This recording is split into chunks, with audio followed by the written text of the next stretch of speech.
A paz de Cristo. Deus abençoe sua vida, a sua família e o seu ministério. Que bom que você está conosco, estudando a Palavra de Deus. Nesse vídeo, nós vamos apresentar o módulo 6, que estuda a disciplina Proféticos 1. Vamos iniciar o estudo dos profetas do Antigo Testamento. Nesse módulo, em particular, nós estudaremos os profetas maiores. Os livros proféticos do Antigo Testamento são Isaías, Jeremias, Lamentações, Ezequiel, Daniel, Oséias, Joel, Amós, Obadias, Jonas, Miqueias, Naum, Abacuque, Sofonias, Ageu, Zacarias e Malaquias.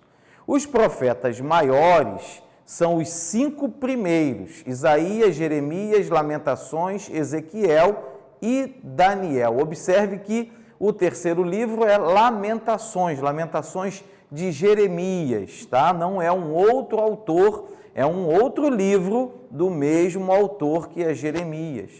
Porém, antes de estudar especificamente os livros, nós faremos um breve panorama dos livros proféticos.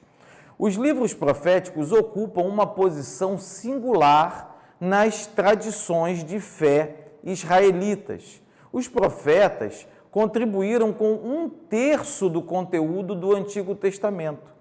Quem eram esses profetas? Os profetas de Israel foram os porta-vozes de Deus à nação durante a crise nacional. Qual era a função dos profetas como líderes religiosos em Israel? Os profetas transmitiam ao povo, às pessoas, a palavra de Deus. A teologia bíblica divide os profetas em maiores e menores. Como nós já falamos, o grupo dos profetas maiores é composto por Isaías, Jeremias, Ezequiel e Daniel, e as lamentações poéticas de Jeremias. São chamados de maiores em razão da quantidade de texto que eles produziram. Isaías, Jeremias e Ezequiel eram profetas que pregavam e escreviam. Daniel foi um administrador que recebeu revelações divinas. Por isso, não surpreende nem um pouco que Daniel tenha sido reconhecido como um profeta por Jesus. Isso se encontra em Mateus 24, versículo 15. Vamos falar um pouco sobre o profeta Isaías. Isaías é o apogeu do Antigo Testamento pela posição de gênio literário que ocupa entre os profetas hebreus. Esse incrível livro profético abrange as profecias exclusivas de Isaías sobre o Emanuel e o servo sofredor. A história do livro se passa nos dias turbulentos das ameaças, tanto da Assíria como da Babilônia, ao futuro de Judá e à sobrevivência da linhagem messiânica da casa de Davi. O nome Isaías significa Jeová é salvação. Isaías era filho de Amós, um cidadão importante de Jerusalém no 8º século a.C. A tradição judaica, no Talmude, identifica o pai de Isaías como irmão do rei Amazias, fazendo do profeta um primo do rei Uzias. Seja isso verdade ou não, Isaías certamente tinha acesso à corte real e aconselhava os reis de Judá sobre assuntos pessoais e internacionais. Isaías era casado com uma profetisa e teve, no mínimo, 2 filhos. A tradição afirma que o perverso rei Manassés colocou o profeta em um tronco e cerrou-o ao meio. Talvez Hebreus 11:37 faça referência a esse fato. Isaías ministrou em Judá em cerca de 740 a 686 a.C., numa época de grande crise nacional. o Senhor o comissionou como profeta no dia da morte do rei Uzias, após um longo e efetivo reinado que proporcionou prosperidade e estabilidade a Judá. As realizações literárias de Isaías podem ser perfeitamente consideradas como o período clássico da literatura hebraica. O estilo imponente, a vivacidade e a profusão de fortes jogos de palavras, vívidas descrições e dramáticos traços de retórica tornam Isaías, sem dúvida, o príncipe dos profetas. A mensagem de Isaías impactou significativamente a apresentação que o Novo Testamento faz da pessoa e da obra de Jesus Cristo. Depois de Salmos, Isaías é o livro do Antigo Testamento mais mencionado no Novo Testamento, com aproximadamente 100 citações e 500 alusões. Estima-se que em cada 17 versículos do Novo Testamento contenha material retirado do livro de Isaías. O Novo Testamento anuncia que as bênçãos do reino escatológico, profetizadas por Isaías, foram cumpridas na pessoa de Jesus. O reino escatológico de Deus é inaugurado na primeira vinda de Jesus e será consumado na sua segunda vinda. Jesus é o Messias prometido, que reinará sobre a terra com justiça e paz. Na sinagoga em Nazaré, Jesus declarou ser ele mesmo o cumprimento da promessa de Isaías a respeito de um mensageiro ungido pelo Espírito que proclamaria a liberdade e o livramento do povo de Israel. Nesse livro magnífico, nós estudaremos quem foi o profeta Isaías, qual foi o período profético que ele profetizou, qual o contexto histórico, qual a visão do profeta Isaías, a mensagem do profeta, a explicação teológica dos 70 anos de cativeiro e o cumprimento de Isaías 61. Eu tenho certeza que você vai aprender muito quando estudar o livro de Isaías. E ainda neste módulo, vamos estudar o profeta Jeremias. Jeremias, que significa Jeová exalta, foi um dos maiores profetas de Judá. Seu ministério durou meio século, na época mais sombria da nação. Apesar dos muitos alertas ao povo e aos reis, o profeta chorão viu sua amada Jerusalém ser destruída pelos babilônios. No início do ministério, Jeremias clamou ao povo de Judá para que se arrependesse dos caminhos pecaminosos, voltando-se para o Senhor. O começo de seu ministério coincidiu com o de Sofonias e o de Abacuque, e com o ministério sacerdotal de Ilquias, os quais, juntos, ocasionaram o grande reavivamento de 622 a.C. no reinado de Josias. A mensagem de Jeremias, de destruição e edificação, desempenhou um papel fundamental no cumprimento do plano divino da história da salvação. O livro de Jeremias parece ter uma longa e complexa história composicional. O profeta e seu escriba Baruque foram responsáveis pela maior parte do conteúdo do livro. O Senhor os incumbiu de compor um rolo com as profecias de Jeremias, mais de 20 anos depois que o profeta havia iniciado o seu ministério. Esse rolo original, provavelmente, continha apenas os oráculos e as mensagens encontradas em Jeremias, do 1 ao 25. Quando o rei Joaquim o destruiu, Jeremias e Baruque redigiram uma versão ampliada. Baruque possivelmente continuou a reunir mensagens e narrativas de Jeremias ao longo de seu ministério, incluindo a referência à libertação de Joaquim em 562 a.C., no capítulo 52 do livro. Jeremias foi um profeta como Moisés, que o Senhor levantou para fazer um chamado ao arrependimento e um alerta de juízo futuro à nação pecadora de Judá.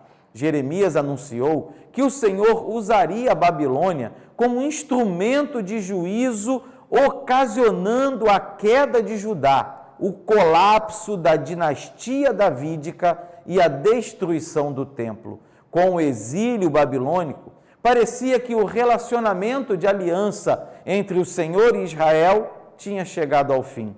Em meio ao desespero, Jeremias ofereceu esperança e a promessa de um novo começo para Israel como povo de Deus. Ele profetizou que o Senhor conduziria os judeus de volta para sua pátria, restauraria a dinastia davídica e estabeleceria uma nova aliança que apagaria os erros do passado e garantiria a obediência e a bênção do povo. O juízo não seria a palavra final, porque o amor do Senhor por Israel era eterno. Que livro maravilhoso! Que livro lindo nós vamos estudar neste módulo, nesta disciplina. Estudaremos também o livro chamado Lamentações de Jeremias. É uma coleção de 5 salmos ou lamentos que choram a queda de Jerusalém. Eles são amplamente uma expressão de angústia e contêm pouquíssima informação sobre os acontecimentos históricos que causaram esse sofrimento. Ao contrário, eles fornecem detalhes da desolação e da vergonha, expressões de emoção, acusações contra Deus e, às vezes, sugestões de arrependimento e vislumbres de esperança.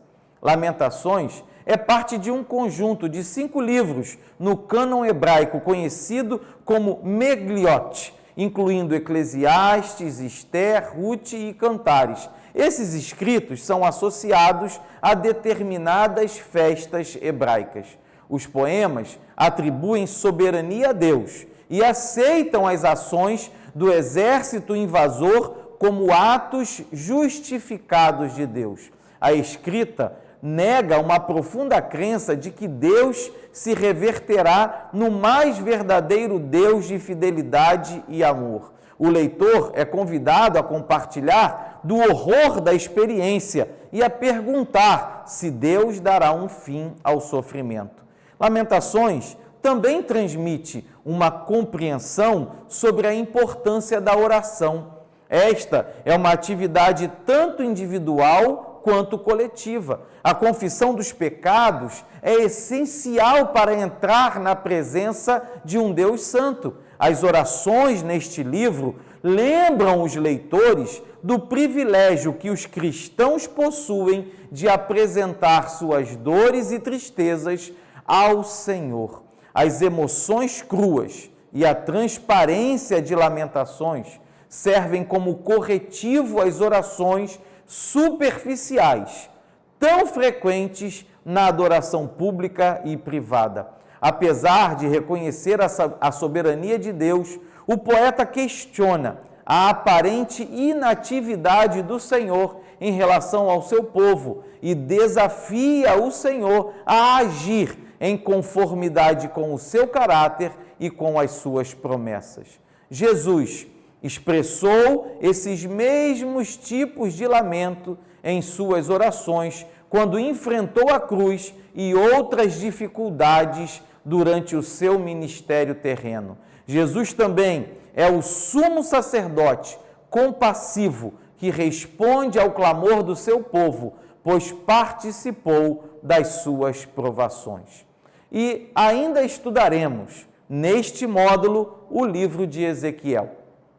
Ezequiel, que significa Deus fortalece, foi transportado para o exílio na segunda deportação babilônica, que aconteceu em 597 a.C. Ele foi levado com Joaquim e outros cidadãos importantes de Judá. Ezequiel recebeu o chamado para ser profeta em julho de 593 a.C., em seu 30º aniversário. Isso se encontra no início do livro de Ezequiel. E ministrou aos seus compatriotas exilados enquanto viveu no sul da Mesopotâmia, próximo a Nippur. Notas cronológicas no livro indicam que o ministério de Ezequiel se estendeu até, no mínimo, 571 a.C. O profeta Ezequiel provinha de uma família sacerdotal. Isso ajuda a explicar a ênfase que ele dava ao pecado como impureza e profanação e seu interesse na reconstrução do futuro templo. O livro de Ezequiel é estruturado em torno de 3 visões do Senhor. Na primeira visão, o Senhor aparece a Ezequiel e o encarrega de servir como profeta aos demais exilados. Ele não abandonou o seu povo na Babilônia. Em vez disso, forneceu-lhe um mensageiro.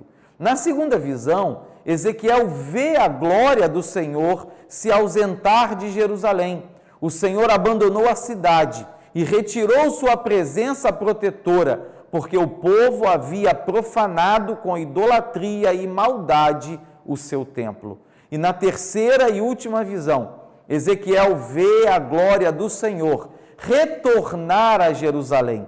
Isso ocorreria com a reconstrução do templo, associada à restauração de Israel nos últimos dias. O julgamento da nação era apenas temporário. O Senhor habitaria novamente em meio ao seu povo e a sua glória retornaria. Que livro fabuloso, cheio de fé e de esperança, um livro cheio de conhecimento e da presença de Deus, que você vai aprender, vai estudar, vai se aprofundar para melhor conhecer o Senhor. E por último, nesse módulo, nós vamos estudar o livro do profeta Daniel. Alguns críticos contemporâneos dizem que Daniel costumava ser listado na seção dos escritos na Bíblia hebraica e não na dos profetas, fazendo disso uma crítica. Por isso afirmam que ele não é considerado um livro profético, em alguns casos até sugerem que se trata de um livro apócrifo. No entanto, vários fatores pesam contra esta conclusão. Primeiro, Daniel era administrador em uma corte estrangeira. Ele não era um profeta que pregava a nação de Israel. Segundo, ele alegou receber visões, ele recebeu visões de Deus que tinham natureza claramente profética. Portanto, seu livro foi posteriormente inserido entre os profetas, porque ele demonstrava de maneira nítida o dom de profecia, mesmo sem ocupar o cargo de profeta. Jesus chamou especificamente Daniel de profeta em Mateus 24, versículo 15.